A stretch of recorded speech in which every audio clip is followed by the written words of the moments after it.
Case study number 47 आती है हमारी वशी फूड इंडस्ट्री लिमिटेड। पहला क्वेश्चन कहता है regarding the committee of creditor and its meeting which of the following statement is are correct. COC के बारे में बताना अपने को। The committee of creditor shall conduct first meeting, इसलिए अपने को डेट चेक करनी पड़ेगी क्वेश्चन में।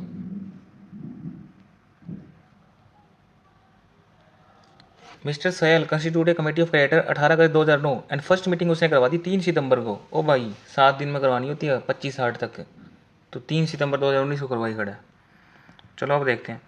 Committee of creditor shall conduct first meeting 2 September 2019, पहला पॉइंट गलत है। The committee of creditor shall comprises both operational and financial creditor. ओ भाई दोनों नहीं होते, एक होता है, फाइनेंशियल क्रेडिटर होते हैं सीओसी में सिर्फ। दूसरी भी गलत है। In the case of consortium all the participant bank shall be the part of committee of creditor that too with equal voting. ओ भाई इक्वल वोटिंग है कहाँ से आ गई? जितनी वैल्यूज होगी, मान लें जिसने 1 करोड़ रुपये दे रखे हैं और जिसने 1000 रुपये दे रखे हैं, दोनों बराबर थोड़ी हैं। वोटिंग राइट्स की वैल्यू के हिसाब से वोटिंग राइट्स जाएगी ना, तीनों ही गलत हो गए। With reference to property acquired by Shridhar Pune 2018 और मई 2018 के अंदर, choose the correct statement out of the following considering the legal validity in the context of provision in FEMA regulation. Pune में खरीदी है ना? ठीक है। खरीद सकता है, फॉरन ये नॉन रेजिडेंट है, इंडिया में प्रॉपर्टी खरीद सकता है, बस plant and farm houses plantation ये नहीं होने चाहिए, खरीद सकता है, कोई दिक्कत नहीं है। श्रीधर में acquire immovable property other than plantation property, B answer match हो गया हमारा। Regarding the appointment of Sial resolution professional, choose the correct statement out of the following. Appointment of Sial legally invalid because appointment is approved by voting rights not more than 66%. Not more than, ओ भाई क्या बात कर रहा है? Note less than होना चाहिए, 66% कम से कम voting power चाहिए होती है हमारी, तो ये कह रहे हैं नोट मोर देन, 66 से ज़्यादा नहीं चाहिए, ये थोड़ी ना होता है। Appointment of Sial is legally valid because appointment is approved by voting right not less than 60%, ये ठीक है। दूसरा कहता है रिटर्न कंसेंट चाहिए, हाँ रिटर्न कंसेंट भी चाहिए, तो अपने को करेक्ट स्टेटमेंट बतानी है। सेकंड और थर्ड दोनों ठीक है अपनी, second and third, D answer. Question number 4 कहता है regarding the duration of moratorium identify incorrect statement out of the following. हमारे को बतानी है इसमें इनकरेक्ट स्टेटमेंट कौन सी है। The order of moratorium shall have effect from the date of admission from application filed under section 7-9-10। कहता है मोरिटोरियम वहाँ से स्टार्ट हो जाता है जब आप डेट एडमिशन करते हो एप्लीकेशन। अरे जब आपकी एप्लीकेशन एडमिशन होती है तब तो CIR भी स्टार्ट होता है, और मोरिटोरियम बाद में डिक्लेयर होता है जब वो आपकी एडमिट हो जाती है। एप्लीकेशन अभी आपने फाइल करी है।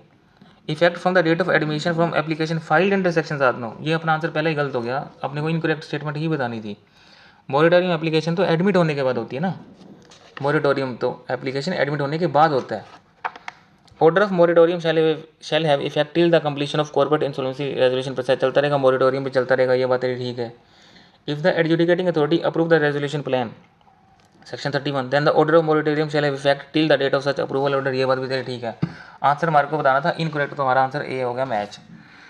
रिको limited is now approaching real estate broker to find a suitable space for opening office in Dubai. Can Rico limited buy office premises Dubai? क्या दिक्कत है? कैश ट्रांजेक्शन हमारे को अलाउड है फेमा के अंदर, कहीं पे मर्जी खरीदो आप प्रॉपर्टियाँ, कंडीशनें पूरी करते रहना बस। इन द गिवन के 87% voting power approved resolution plan which coated the upfront payment of amount lesser than the liquidated value of corporate debtor. Is NCLT justified in challenging the commercial wisdom of committee of creditor on the ground resolution plans offer something less than liquidated value? क्या ये liquidated value से कम हो सकता है? Can adjudicating authority send back the resolution plan to COC? Fact given in case more or less similar to Maharashtra Seamless Limited का एक case था. In the case Supreme Court held that completely within the COC commercial wisdom to approve resolution plan which proposed to upfront payment 477 crore थी, which amount was 120.54 crore रुपये lower than the liquidated value of corporate debtor. Court further held object करा behind prescribing valuation process to assist COC to take decision on a resolution plan properly, hence resolution needs to be match liquidated value as no provision code warrant so. Court held that it is not not up to the adjudicating authority to look into the merits. Court ने further held करा COC should make sure that the corporate debtor needs to keep going concern because rational being that duration resolution corporate debtor remains going concern whereby financial creditor will have a opportunity to lend further money. Operational creditor will have a continued business, workman employee will have a job opportunity that it needs to maximize the value of the assets, that the interest of all stakeholders including operational creditor also taken care of during the insolvency resolution process.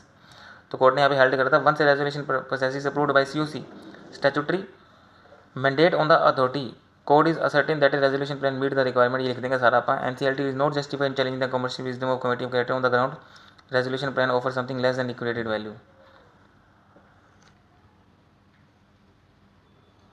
तो यहाँ पर हमारा conclusion क्या आया, NCLT is not justified the challenging the commercial wisdom of committee of creditor on the ground resolution plan offer something less than liquidated value. तो देखो यहाँ पर हम केस स्टडी का रेफर कर देंगे। तो और दूसरा क्या कहता था, रेजोल्यूशन वो बैक कर सकता है, yes NCLT can send back the resolution plan to COC if it find the parameter of going concern have not been taken care of. तो यहाँ पर जो हमारा मेन कीवर्ड था ना, वो गोइंग कंसर्न वाला पॉइंट था, वो हमारे को पेपर के अंदर लिख के आना है। उस बेस पे ये क्वेश्चन का आंसर दिया हुआ है।